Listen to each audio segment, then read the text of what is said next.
What separates a good fitness instructor from a great one? Well, we asked the trainers here at IFTA to share their best advice. And they only had a few seconds each. Whether you're brand new or have years of experience, these rapid-fire tips can make you a better coach today.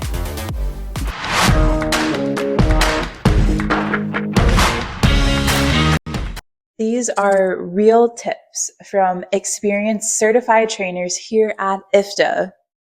They have each their own specialization, having years of experience, and have definitely learned a couple tips and tricks along the way. And they are so excited to share them with you. Get ready to take some notes and let's jump right into it. Body with the mat. So creating that tabletop right here. Abs are nice and tight.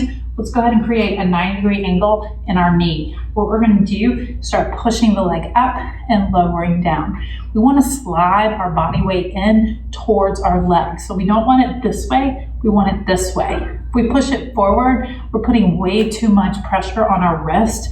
That's not where we want the emphasis. We want it in our glutes.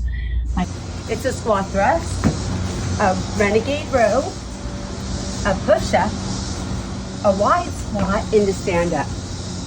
Let's get some oblique work in. All right, we're keeping the weight around. Don't get rid of it. Coming onto your side. By the way, you can do this whole workout without a weight. You don't have to have the weight. It is always just there as an option. We're going to take the front or bottom arm, I should say, out, placing the palm down onto the floor. We're going to squeeze up, lifting and lowering. Now, we have a tendency to want to use this elbow and palm. Try not to do that. Try to use the top oblique. We're squeezing it up, lifting, and lowering it back down. One of my go-tos is for a lunge, step forward or back like you're stepping on a railroad track and not a tightrope. This will protect the knees.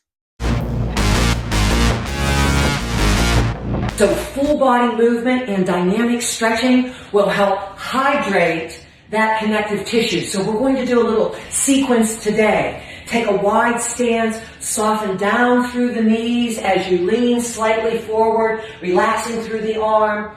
Straighten the legs as you extend the arm all the way up. Shift your weight to one side as you rotate to the back. Come into your center and straighten.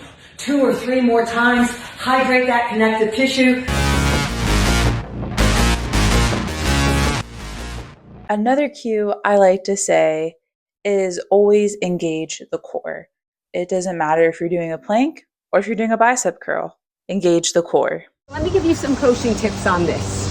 First of all, if somebody wants to modify, they would use a step because the step brings the body up from the ground. So it makes it a little easier to be up on a step. The feet go wide base of support, so you can row without a wobble. Then come in wide to stand up and use your legs.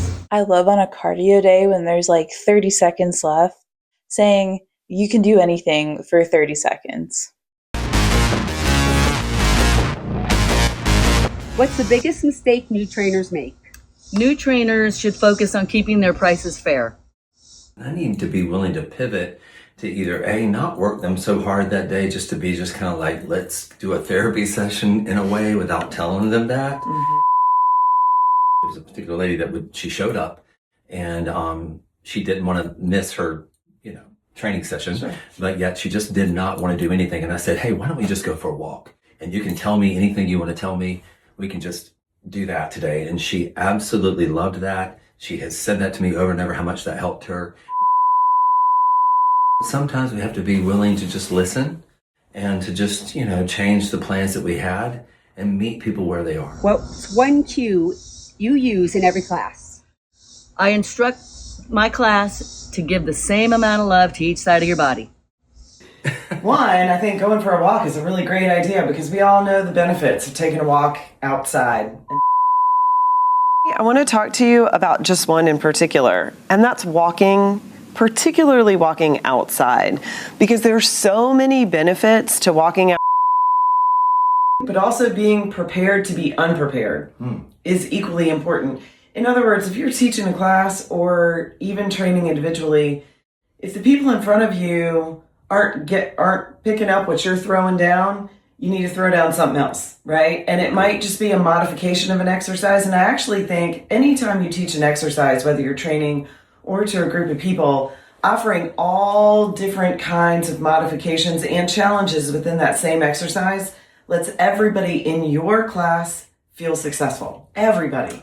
So be prepared to make everybody feel successful no matter what it is that you're teaching. What's the best advice you've ever received? To always be prepared, no matter how long you've taught, no matter what class you've taught, be prepared. Finish this sentence.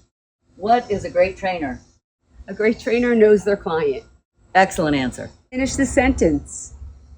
A great trainer always Gives 110%. There you have it, advice from trainers across IFTA. Every great instructor develops their own coaching style, but these principles can help anyone become a more confident, effective fitness professional. Yes. Boom. That's right. That was terrible.